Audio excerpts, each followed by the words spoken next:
Assalamualaikum warahmatullahi wabarakatuh. Perkenalkan, nama saya Salma Fatin Hairunisa. Saya dari program studi akuntansi semester 5 dengan NIM 031112200018. Di video kali ini, saya akan memenuhi tugas mata kuliah Corporate Governance dengan dosen pengampu Bunda Sri Mulyati SEMSI.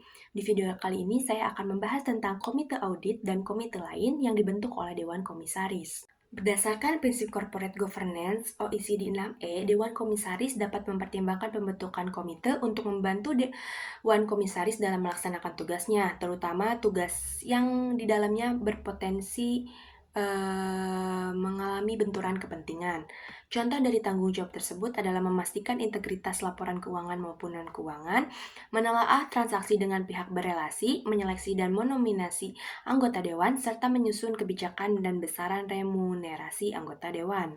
Manfaat keberadaan komite adalah untuk menangani tugas dengan potensi benturan kepentingan dengan mayoritas atau seluruh anggota harus independen dari pengaruh pemegang saham pengendali, komisaris, dan direksi. Menurut OECD 2015, misalnya direksi bertanggung jawab atas laporan keuangan, namun laporan tersebut digunakan pihak eksternal sehingga menimbulkan potensi benturan kepentingan. Komite audit berperan penting dalam meningkatkan kualitas laporan keuangan, pengawasan internal, dan mekanisme check and balance. Komite ini tuh diperlukan untuk mengatasi masalah keagenan antara prinsipal dan agen, seperti konflik antara pemegang saham dan manajer yang dapat melakukan opinion shopping dalam penunjukan auditor. Tugas dan tanggung jawab komite audit menurut peraturan OJK tentang komite audit adalah sebagai berikut. Yang pertama adalah melakukan penelaahan atas informasi keuangan yang akan dikeluarkan emiten atau perusahaan publik kepada publik dan atau pihak otoritas antara lain, laporan keuangan, proyeksi, dan laporan lainnya terkait dengan informasi keuangan emiten atau perusahaan publik. Yang kedua adalah melakukan penelaahan atas ketaatan terhadap peraturan perundang-undangan yang berhubungan dengan kegiatan emiten atau perusahaan, lalu memberikan pendapat independen ketika terjadi perbedaan pendapat antara manajemen dan akuntan atas jasa yang diberikan. Lalu memberikan rekomendasi kepada Dewan Komisaris mengenai penunjukan akuntan yang didasarkan pada independensi, ruang lingkup, dan fee. Lalu melakukan penilaian atas pelaksanaan pemeriksaan oleh auditor internal dan mengawasi pelaksanaan tindak lanjut oleh direksi atas temuan auditor internal. Secara umum, tugas komite audit menurut aturan OJK sudah sejalan dengan praktik terbaik corporate governance. Namun untuk tugas penunjukan akuntan, sebaiknya komite audit tidak hanya merekomendasikan penunjukan akuntan publik, tetapi juga merekomendasikan pemberhentian atau penggantian akuntan publik.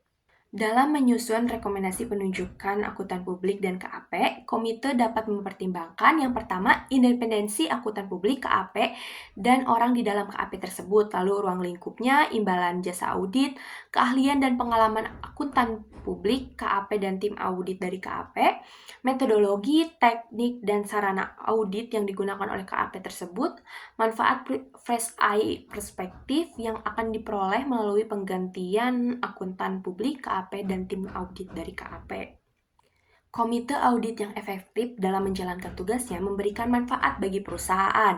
Yang pertama adalah auditor eksternal yang independen dan kompeten, lalu laporan keuangan yang berkualitas tinggi, audit internal yang efektif dalam menjalankan tugas assurance dan konsultasi komite, lalu ada sistem pengendalian internal yang kuat, manajemen risiko yang terintegrasi dengan proses bisnis perusahaan, lalu meningkatkan kredibilitas perusahaan di mata pemangku kepentingan. Menurut Peraturan OJK Nomor 55-POJK.4-2015, dalam melaksanakan tugasnya, komite audit memiliki wewenang. Yang pertama adalah mengakses dokumen, data, dan informasi emiten atau perusahaan publik tentang karyawan, dana, aset, dan sumber daya perusahaan yang diperlukan. Yang kedua, berkomunikasi langsung dengan karyawan, termasuk direksi dari pihak yang menjalankan fungsi audit internal, lalu melibatkan pihak independen di luar anggota komite audit.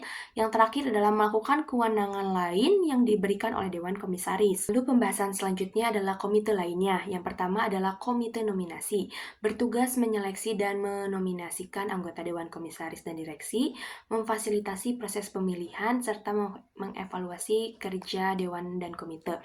Yang kedua adalah komite remunerasi yang merancang sistem kompensasi dan tunjangan untuk komisaris direksi dan eksekutif senior guna mendorong kinerja optimal. Yang terakhir adalah komite tata kelola yang memonitor prinsip dan praktik tata kelola perusahaan serta memberikan rekomendasi untuk perbaikannya. Peraturan OJK Nomor 34 garis miring POJK.04 garis miring 2014 mewajibkan emiten atau perusahaan publik memiliki fungsi nominasi dan remunerasi yang dilaksanakan oleh Dewan Komisaris melalui pembentukan komite khusus. Lalu selanjutnya ada Komite Pemantauan Risiko atau KPR. Dewan Komisaris membentuk KPR ini untuk membantu pelaksanaan tugas dan tanggung jawab, melakukan pengawasan dan memberikan nasihat kepada direksi agar memperoleh keyakinan yang memadai bahwa penerapan manajemen risiko perusahaan tuh tetap memenuhi unsur kecukupan prosedur dan metodologi manajemen risiko sehingga si bisnis itu dapat terus beroperasi. Tugas dan tanggung jawab KPR diantaranya adalah mengevaluasi dan menganalisa secara berkala kecukupan manajemen risiko, lalu memberikan pendapatan dan rekomendasi atas pemberian kredit di atas jumlah tertentu, lalu melaksanakan tugas dan tanggung jawab lain yang diberikan oleh Dewan Komisaris. Di sini ada studi kasus yang akan saya bahas, yaitu dugaan korupsi emas dari PT Antam. PT Antam ini adalah suatu perusahaan pertambangan terkemuka di Indonesia yang terlibat dalam pengelolaan dan penjualan berbagai komoditas mineral termasuk emas, nikel, dan bauksit. Didirikan pada tahun 1968, PT Antam ini tuh merupakan badan usaha milik negara atau BUMN yang memiliki peranan penting dalam sektor pertambangan dan industri mineral di Indonesia. Investigasi kasus ini tuh dimulai setelah adanya laporan dari masyarakat dan whistleblower mengenai aktivitas mencurigakan dalam pengelolaan logam mulia. Kejaksaan Agung melakukan audit internal dan menemukan bahwa selama periode 2010 hingga 2022 terdapat produksi 109 ton emas yang tidak tercatat secara resmi. Pejabat di PT Antap ini tuh melakukan tindakan ilegal yang mencakup peleburan, pemurnian, dan pencetakan logam mulia dengan stempel palsu yang mengatasnamakan Kejaksaan Agung Republik Indonesia atau Kejagung yang menginvestigasi kasus ini setelah adanya laporan mengenai penyalahgunaan wewenang oleh sejumlah pejabat di PT Antam. Nah, para tersangka yang diduga ini tuh ada 11 orang, yang 6 diantaranya tuh merupakan mantan general manager dari unit bisnis pengelolaan dan pemurnian logam mulia. Di antaranya adalah TK, yaitu tahun 2010 hingga 2011, dilanjut oleh HN yang periodenya dari 2011 sampai 2013, DM 2013 sampai 2017, AH 2017 sampai 2019, MAA dari 2019 sampai 2021, dan yang terakhir adalah ID dari 2021 sampai 2022. Para tersangka ini melakukan kegiatan ilegal dengan cara meletakkan merek logam mulia milik swasta dengan merek resmi dari PT Antam tanpa izin. Hal ini dilakukan tanpa kontak kerja yang sah yang mengakibatkan kerugian bagi perusahaan dan merusak pasar produk resmi dari PT Antam.